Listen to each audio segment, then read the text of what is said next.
Tu as prodigué l'allégresse, tu as fait grandir la joie. Ils se réjouissent devant toi, comme on se réjouit en faisant la moisson, comme un exulte, en partageant les dépouilles des vaincus. Car le joug qui pesait sur eux, le bâton qui meurtrissait leurs épaules, le fouet du chef de corvée, tu les as brisés, comme au jour de la victoire sur Madian. Parole du Seigneur. Nous rendons gloire à Dieu.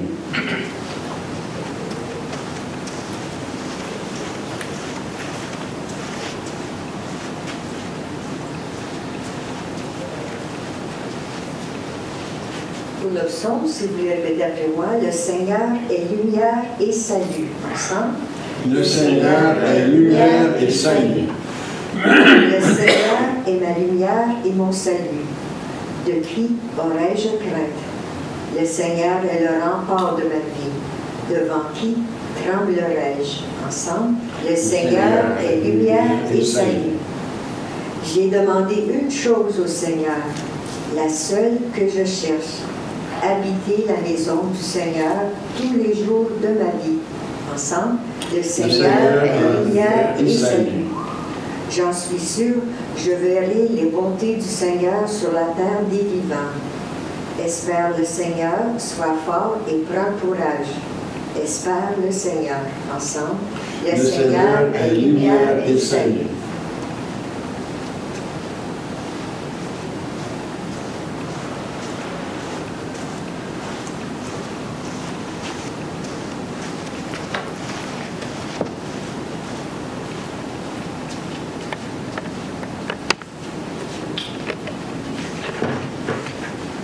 Lecture de la première lettre de Saint Paul apôtre aux Corinthiens.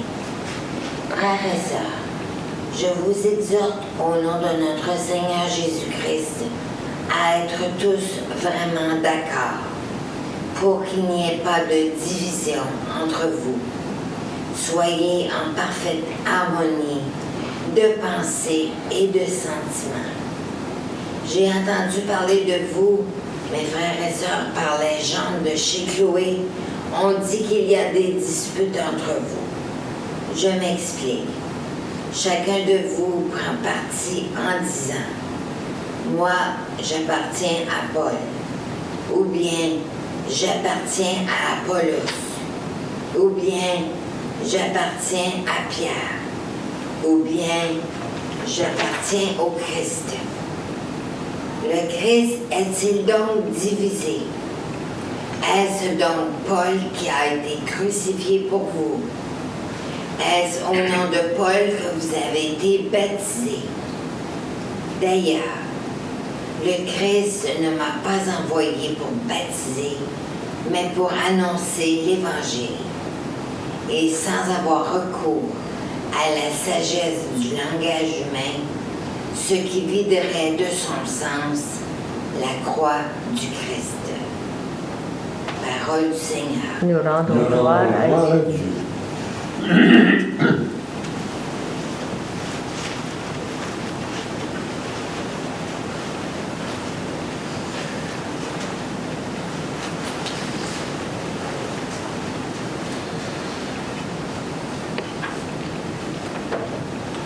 Alléluia, Alléluia, Alléluia.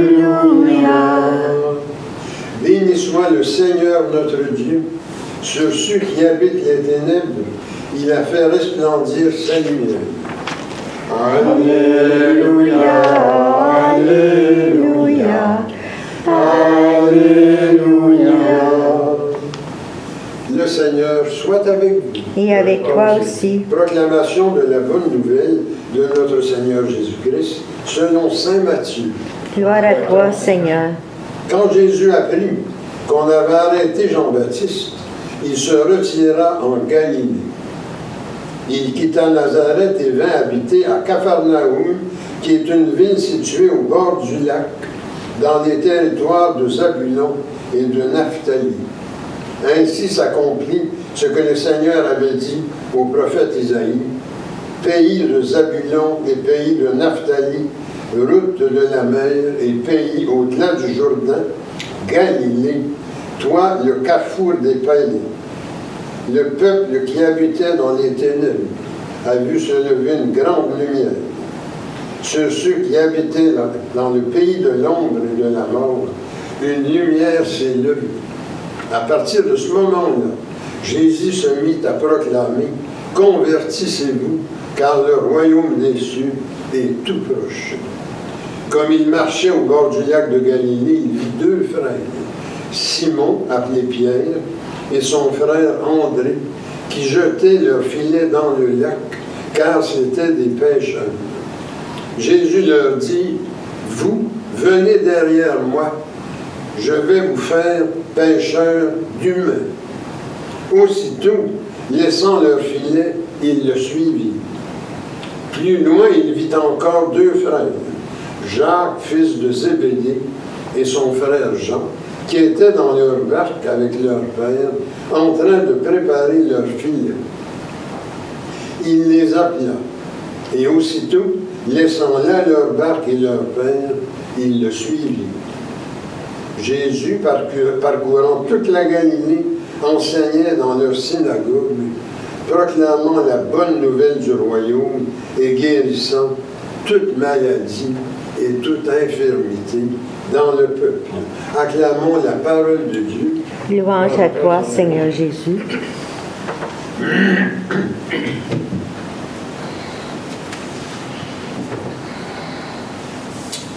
Alors, c'est aujourd'hui que se termine la semaine pour l'unité chrétienne qui a commencé dimanche passé. Et ça se termine en cette fête importante de la conversion de Saint Paul sur le chemin de Damas, un événement qu'on connaît bien parce que il se passe là quand même quelque chose de fondamental pour lui.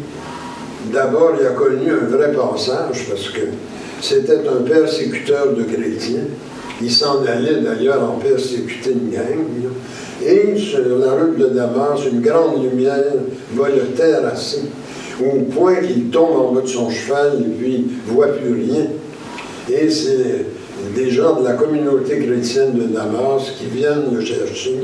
Ils vont le garder pendant des jours, le soigner, et il va éventuellement retrouver la vue. Et ce qu'il va donner comme témoignage pour expliquer comment il a perdu la vue, c'est que la fameuse lumière qui l'a comme ça, l'a tellement frappé, c'était le Christ glorieux, le Christ ressuscité, qui venait finalement le sélectionner pour le mettre à son service, pour proclamer l'Évangile. Alors c'est dans ce contexte-là que se situe la messe d'aujourd'hui, et puis qui porte comme thème, je l'ai mentionné,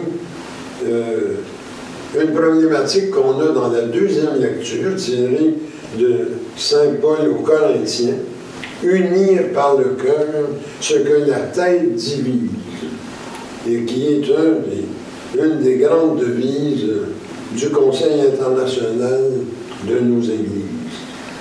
Alors je développe de la façon suivante, unir par le cœur ce que la tête divise, et comment est-ce que nous, les églises communautaires, on vient se situer là-dedans.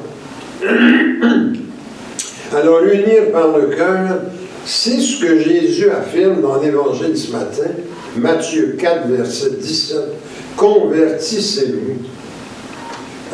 En grec, c'est métanoïa, c'est-à-dire retournez-vous le cœur et faites-moi connaître et aimer des gens tout autour de vous. Quand on me voit, on voit celui qui m'a envoyé.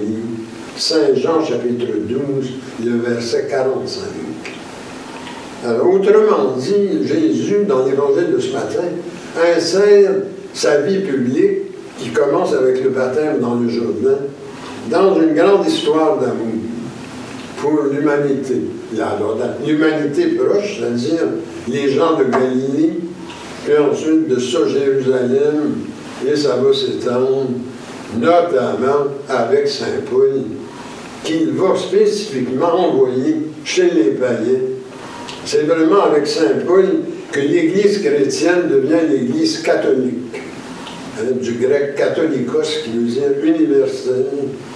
Ce message est pour tous les humains de tous les pays et de tous les temps. Alors, on comprend maintenant le sens de la grande lumière que le prophète Isaïe voit venir au chapitre 8 de son livre. Alors, c'est de passer de l'esclavage à la liberté, parce que le contexte, l'arrière-fond, si vous voulez, c'est toujours la libération d'Égypte, où l'intervention de Dieu se fait comme une libération qui arrache ces pauvres gens à l'esclavage pour les emmener en terre promise. C'est pour ça que Isaïe va dire que ça produit joie et allégresse. Isaïe chapitre 8 et 9. Et c'est dans ce but-là que Jésus va commencer son ministère en Galilée. Et puis qu'il va se choisir des auxiliaires. Hein? Simon-Pierre et André. C'est vraiment le recrutement des premiers apôtres ce matin. Simon-Pierre et André, ensuite Jacques et Jean, les deux fils de Zébédée. Et c'est ce que proclame l'Évangile de ce matin. Ce grand ouvrage pour transformer le monde, le rendre meilleur, plus aimant, plus respectueux, plus attaché à la liberté, bien, il va prendre ces gens-là, puis il va les transformer de pêcheurs de pêcheurs de poissons à pêcheurs d'humains. Alors voilà l'idée d'unir par le cœur. Le cœur, c'est vraiment le lieu de... C'est là que s'opère le moteur, si vous voulez, de la transformation. Maintenant, pourquoi faut-il transformer? C'est parce que ce qui est devant nous n'est pas très intéressant. C'est ça le sens de la lettre de Saint Paul aux Corinthiens. C'est que c'est bien beau, le cœur, on sait qu'il unit, mais quand on voit toutes ces disputes, toutes ces chicanes, comme le mentionne Saint Paul, bien, c'est qu'il se passe quelque chose qui agit à l'inverse du cœur. Alors que le cœur rassemble et unit, la tête divise. La tête divise, l'esprit divise. Alors c'est ça qui est devant nous, dit Saint Paul, des disputes, des divisions, alors que l'Église devrait être une comme le Christ est un. Première lettre de Saint Paul apôtre aux Corinthiens, le chapitre 1, les versets 10 à 13. Alors quand on voit ça, on dit, mais qu'est-ce qui cause ça? Qu'est-ce qui cause toutes ces disputes, ces divisions? Mais Saint Paul répond aussi dans sa lettre, ce sont les luttes de pouvoir, les chicanes de juridiction. Appartenir à Paul, appartenir à Apollos, appartenir à Pierre. Parce que le contexte chez les Corinthiens, on est parmi les Grecs. Il faut vraiment se mettre en tête que la parole est très importante, hein, parce que la rhétorique, c'est né là, hein, dans l'agora d'Athènes. Alors les beaux parleurs, ça pogne en Grèce. Et Apollos vient de ce monde-là. Hein. Alors quand il prêche, je vous assure que ça lève. Alors que pauvre Saint Paul est obligé de marcher des roches, d'essayer de se donner une parole un peu plus attrayante. Il trouve ça bien effrayant de voir qu'il y a du monde qui suit Apollos, hein, et puis qui lève le nez sur Saint Paul, alors que son témoignage est tellement authentique, lui, qui a été rencontré par le Christ glorieux, lui-même, sur la route de Damas. Alors, des conflits de juridiction. Et on pourrait prolonger ça aussi aujourd'hui en disant, bien, c'est la question d'appartenir à l'Église romaine, orthodoxe, protestante, parce que là aussi, ça se joue de même. Hein, il y en a qui sont vrais, il y en a qui sont fous là-dedans, ils ne se reconnaissent pas entre eux, les uns sont meilleurs que les autres, regardez juste l'Eucharistie, c'est un vrai scandale. Il y a des chrétiens qui enseignent à lever le nez sur l'Eucharistie des autres. Si vous avez des gens qui célèbrent la messe, distribuent la communion. Si vous avez des gens, il y a des gens là-dedans qui ne viennent pas communier. Parce que dans leur église, on dit de ne pas y aller. C'est pas des vraies affaires. Imaginez-vous, Saint Paul, qu'est-ce qu'il ferait avec ça? On le voit par sa lettre aux Corinthiens qui ne serait vraiment pas d'accord avec ça. Encore des conflits de juridiction. Si tu appartiens à telle dénomination, c'est bien meilleur que si tu appartiens à telle autre. Ça, vraiment, Saint Paul le condamne quand il parle aux Corinthiens. C'est aussi la justification des positions. Parce que quand on dit à quelqu'un, quand ils vont arriver avec la communion, on ne va pas te pointer là, c'est pas valide, disons. Mais à ce moment-là, il y a tout un discours qui accompagne ça. Là. Parce qu'on fait des théologies là-dessus. On fait des réglementations là-dessus. Autrement dit, on fait marcher la tête là-dessus. On appelle ça des rationalisations.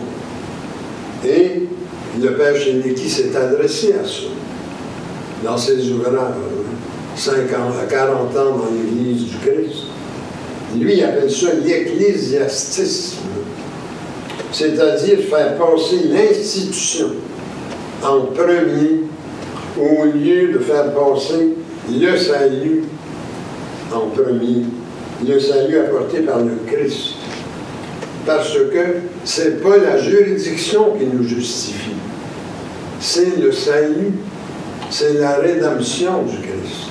C'est ça qui nous rend justes devant Dieu, qui nous lave de tous nos péchés.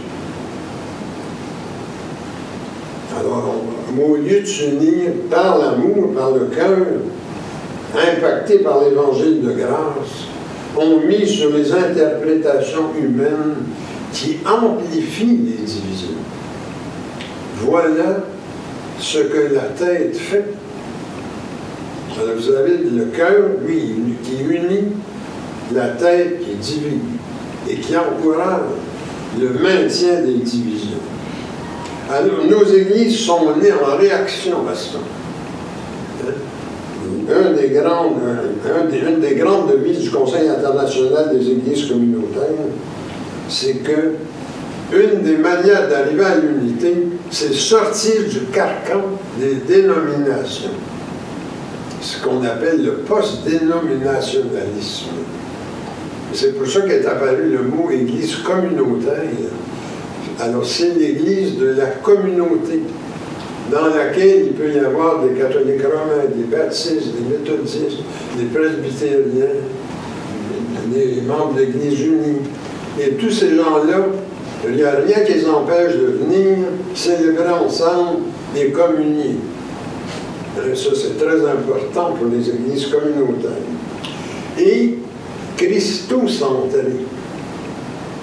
On n'est pas centré sur l'institution. On est centré sur le Christ Sauveur. Alors, c'est pour ça qu'il faut relever le défi de la diversité. L'unité dans la diversité, l'unité sans obligation à se conformer à un rite, à une juridiction ou à une tradition religieuse.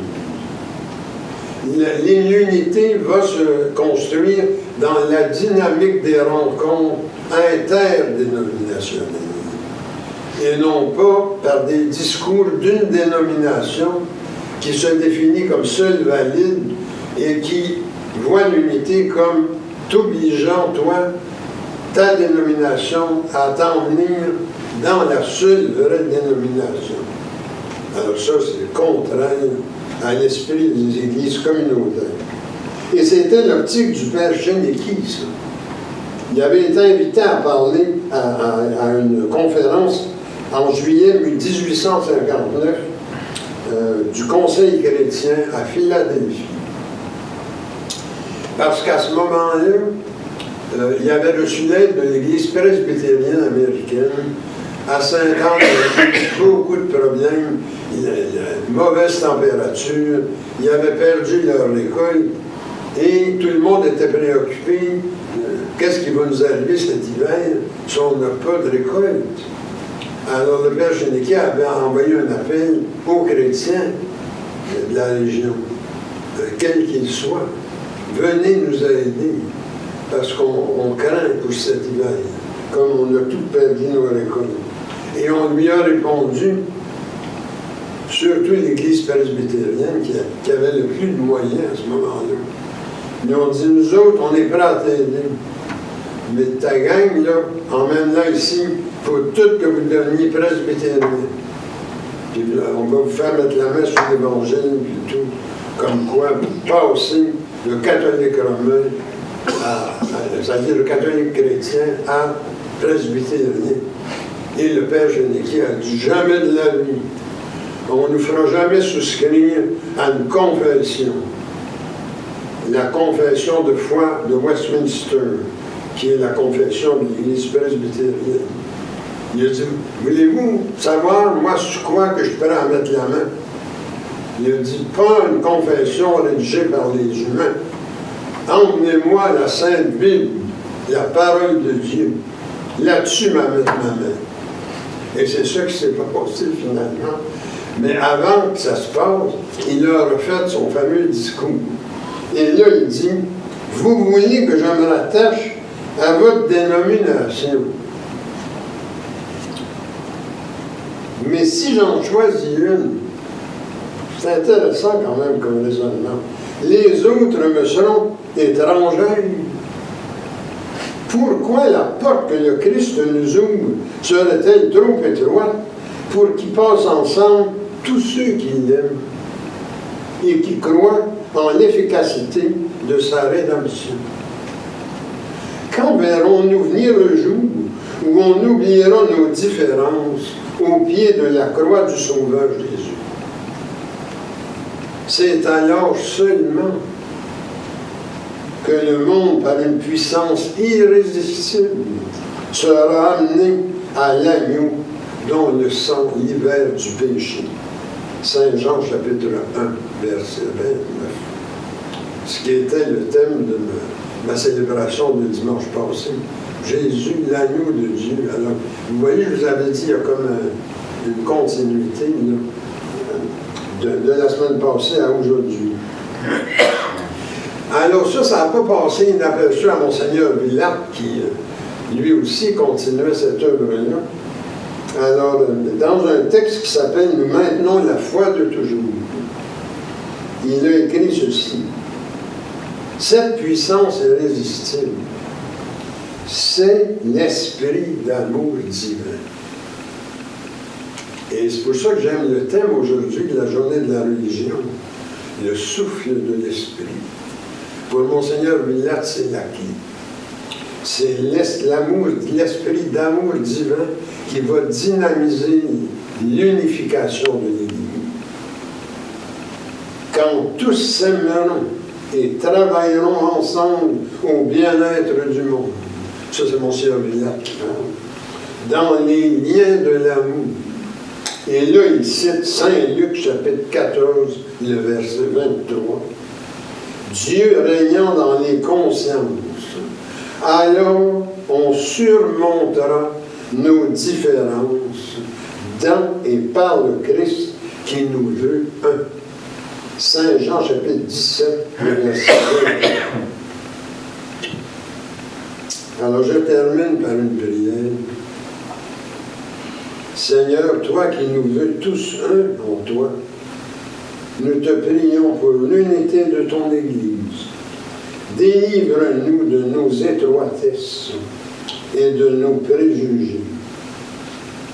Ce qui est la tête qui divise. Apprends-nous à reconnaître les dons de ta grâce chez tous ceux qui se réclament de toi. Rassemble ton peuple dispersé sous la gouverne de ton Fils, afin que le monde te connaisse, et celui que tu as envoyé, Jésus-Christ, notre Seigneur. Amen. Au nom du Père, du Fils et du Saint-Esprit. Amen.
Alors, pour notre profession de foi, nous allons rester dans l'énergie du Saint-Esprit qui dynamise le processus pour unifier l'Église avec la formule numéro 2 de la page 17.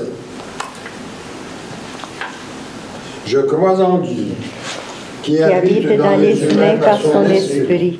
Je crois au Christ, Seigneur d'amour et de sagesse, le chemin de vérité et de vie.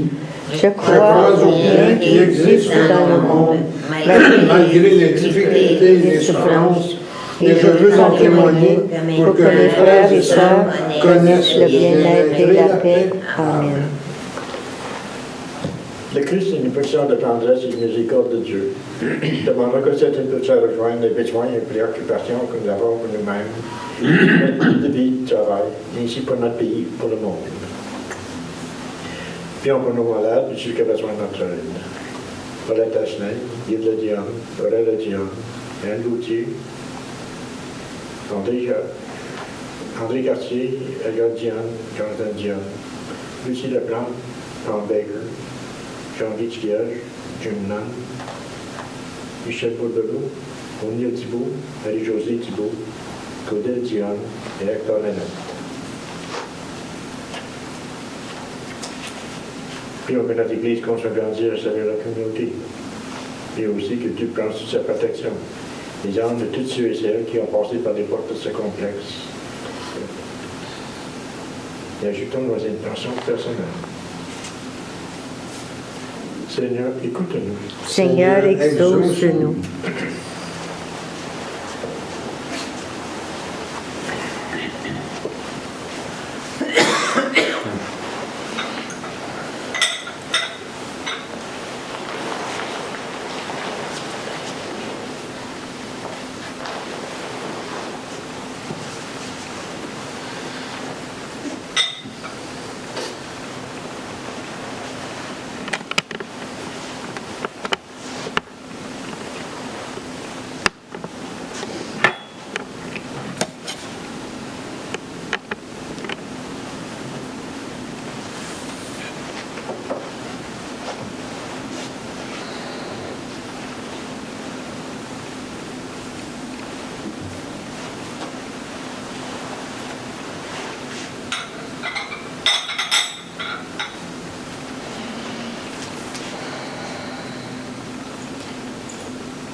Tu es béni, Dieu de l'univers, toi qui nous donnes ce pain, fruit de la terre et du travail humain.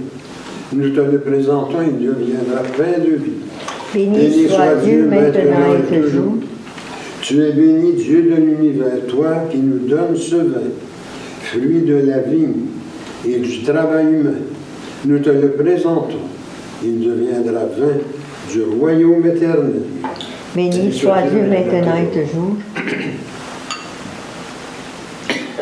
Je me lave les mains en innocence et me tiens auprès de ton autel, Seigneur, pour proclamer tes louanges.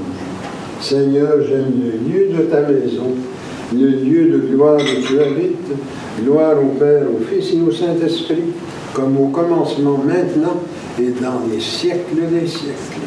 Amen. Et maintenant, prions que notre offrande soit agréable à Dieu. Reçois, Seigneur, cette offrande à la louange et à la gloire de ton nom, et sanctifie nos vies pour ton service. Amen.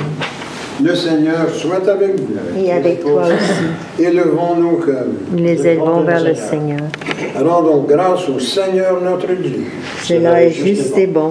Il est vraiment juste et bon, équitable et salutaire de te rendre grâce en tout temps et en tout lieu, Seigneur, Dieu éternel et tout-puissant. Par Jésus, ton Christ, notre Seigneur, qui nous veut tous unis dans la famille de ton Église. En cette semaine de prière pour l'unité, déplorant l'état de division où le péché de fermeture nous a conduits, nous en appelons à ta force amoureuse de réconciliation, et avec les anges et les élus, nous proclamons ta gloire en chantant Saint, Saint, Saint, le Seigneur, Dieu de l'univers, le ciel et la terre sont remplis de ta gloire. Hosanna au plus haut des cieux. Béni soit celui qui vient au nom du Seigneur. Hosanna au plus haut des cieux. Il est vraiment saint, vraiment béni, ton Christ, Jésus, notre Seigneur. Dans ta miséricorde, tu nous as donné par lui la rédemption éternelle. Accorde-nous de participer abondamment à la bénédiction de son sacrifice. Nous t'en prions, Seigneur, envoie ton Saint-Esprit, le dispensateur de toute vie et de toute sanctification, afin que béni et sanctifié, cette oblation terrestre devienne une offrande céleste, glorieuse et vivifiante. Que ce pain et ce vin deviennent la communion au corps et au sang du Christ. La veille de sa passion, Jésus prit du pain, prononça la bénédiction, le rompit et le donna à ses disciples en disant « Prenez et mangez, ceci est mon corps, livré pour vous. Vous ferez cela en mémoire de moi. » De même, à la fin du repas, prenant le calice, il le bénit et le donna à ses disciples en disant « Prenez et buvez. Ceci est la nouvelle alliance en mon sang, versé pour vous et pour la multitude, en rémission des péchés. Vous ferez cela en mémoire de moi. »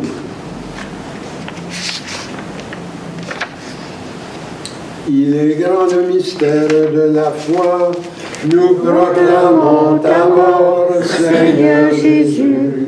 Nous célébrons ta résurrection, nous attendons ta venue dans la gloire. Accepte, Seigneur, cette Eucharistie en mémoire de notre entrée dans ton alliance. Que sa célébration nous remplisse de ton esprit et fasse de nous des instruments de ton règne. Souviens-toi de notre Église catholique chrétienne, de ses évêques, prêtres, diacres, religieux et religieuses. Souviens-toi enfin de nos frères et sœurs décédés, en particulier aujourd'hui, Éric Burdet. Accueille-les dans ton amour, avec les patriarches, les prophètes, les apôtres, les martyrs, la bienheureuse Vierge Marie, Saint Joseph et tous les saints, particulièrement nos saints patrons, Saint Bernard de Clairvaux et Saint Grégoire de Parmala. Avec eux, nous chantons ta louange dans l'espérance de te voir un jour face à face dans ta gloire. Nous t'en prions par Jésus, le Christ notre Seigneur, par lequel tu sanctifies, vivifies et accordes toute grâce. Par lui, avec lui et en lui, honneur et gloire te sont rendus à toi, Dieu le Père Tout-Puissant, en l'unité du Saint-Esprit, pour les siècles des siècles. Amen. le pain que nous rompons, et la communion au corps du Christ, le calice que nous bénissons. et la communion au sang du Christ, Nous tous formons un seul corps. car nous avons tous part au même pain. Et maintenant, prions comme le Seigneur nous l'a enseigné. Notre Père qui Que es aux aux cieux, cieux, que ton nom soit sanctifié, que ton règne vienne, que ta volonté soit faite sur la terre comme au ciel. Donne-nous aujourd'hui notre pain de ce jour. Pardonne-nous nos offenses, comme nous pardonnons aussi à ceux qui nous ont offensés. Et ne nous laisse pas entrer en tentation, mais délivre-nous du mal. Car c'est à toi qu'appartiennent le règne, la puissance et la gloire pour les siècles des siècles. Amen. Christ, tu as dit à tes apôtres, je vous laisse la paix, je vous donne la paix. Ne regarde pas nos péchés, mais la foi de ton Église, pour que ta volonté s'accomplisse. Donne-lui toujours cette paix et conduis-la vers l'unité parfaite de ton royaume. Amen. Que la paix du Seigneur soit toujours avec vous. Et avec toi aussi. Échangeons les uns et les autres un signe de paix, la paix du Christ. La paix du Christ.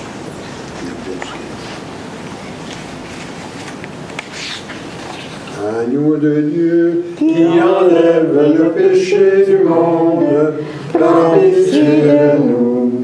Agneau de Dieu, qui enlève le péché du monde, prends pitié de nous. Agneau de Dieu, qui enlève le péché du monde, donne-nous la paix. Et maintenant, prions pour nous préparer à la communion. Seigneur Jésus-Christ, tu as donné la vie au monde en mourant pour lui. Délivre-moi par ton corps et ton sang ici présent de tout ce qui en moi fait obstacle à la réception de ta lumière. Fais-moi la grâce de m'attacher toujours à tes commandements et ne permets pas que je sois jamais séparé de toi. Amen.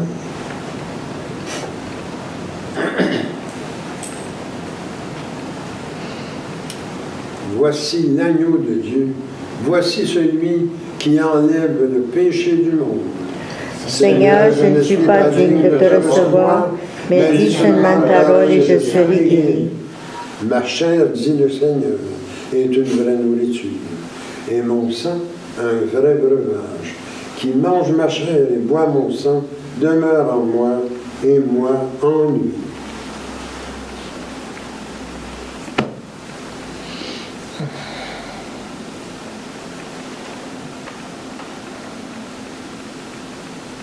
Que le corps et le sang de notre Seigneur Jésus-Christ me gardent pour la vie éternelle. Amen.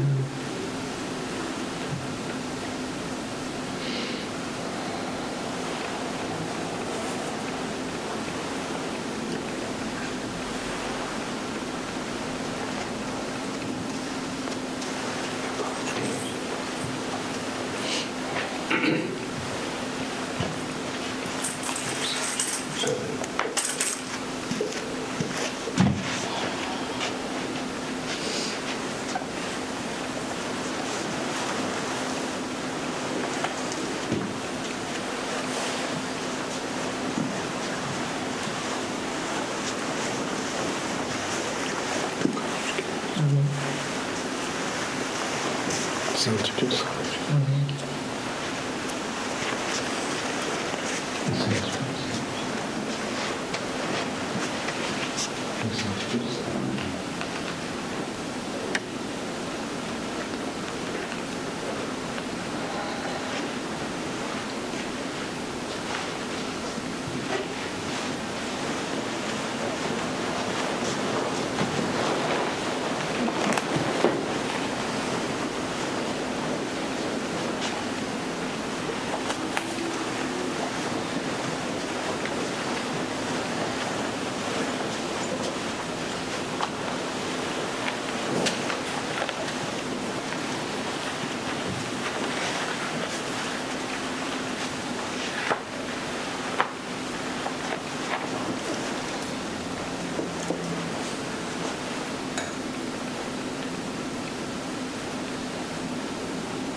le chant numéro 19 à la page 108.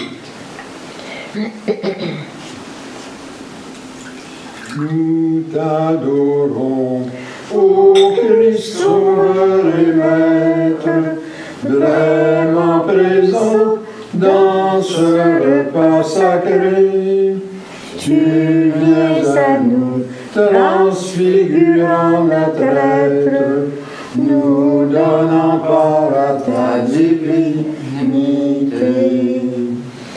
En cet instant, Seigneur, nos cœurs débordent de gratitude et d'un bonheur parfait.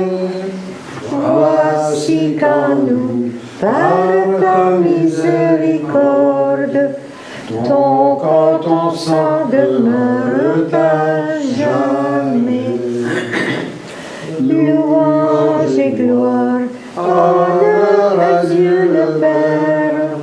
Louange égale au Christ ressuscité. Ô Saint-Esprit, gloire au ciel et sur terre, en tous les temps et dans l'éternité.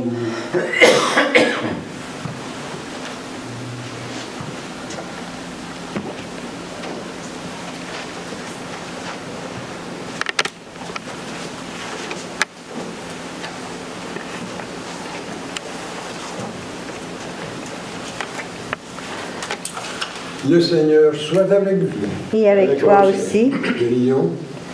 Tu Nous as fait ressentir, Seigneur, ta présence par la communion au corps et au sang de ton Christ. Garde-nous dans la lumière de ta vérité et fais que rien ne nous sépare de ton amour. Amen. La paix de Dieu qui surpasse toute intelligence garde vos cœurs et vos pensées dans l'amour de Dieu et de son Christ, Jésus, notre Seigneur. Et que Dieu Tout-Puissant vous bénisse, le Père, le Fils et le Saint-Esprit. Amen. Allez dans la paix du Christ. Amen. Pour terminer ce matin, c'est le chant numéro 36, page 127.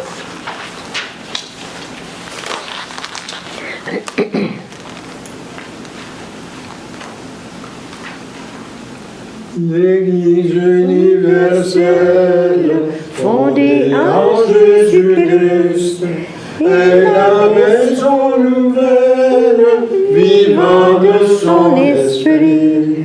Du ciel il vient lui-même pour être son époux, le Rédempteur suprême, donnant son sang pour nous. Partout dans la prière, l'Église unie est cœur, pour invoquer le Père, un même et seul Seigneur, aux ordres de son Maître, rompant le même pain. L'Église fait connaître à tous l'amour divin. Le monde l'a méprise, il cherche à la briser. Des luttes la divisent, son temps paraît compté.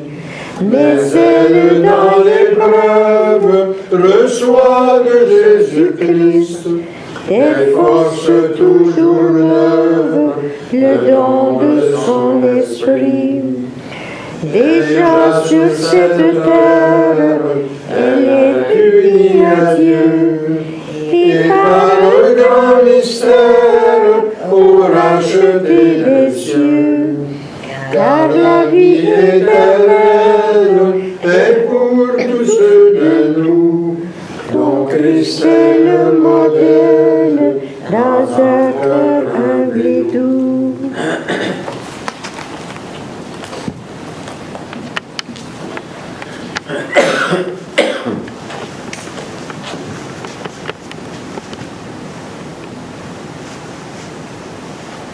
Bonne semaine à tous et toutes. Bonne semaine.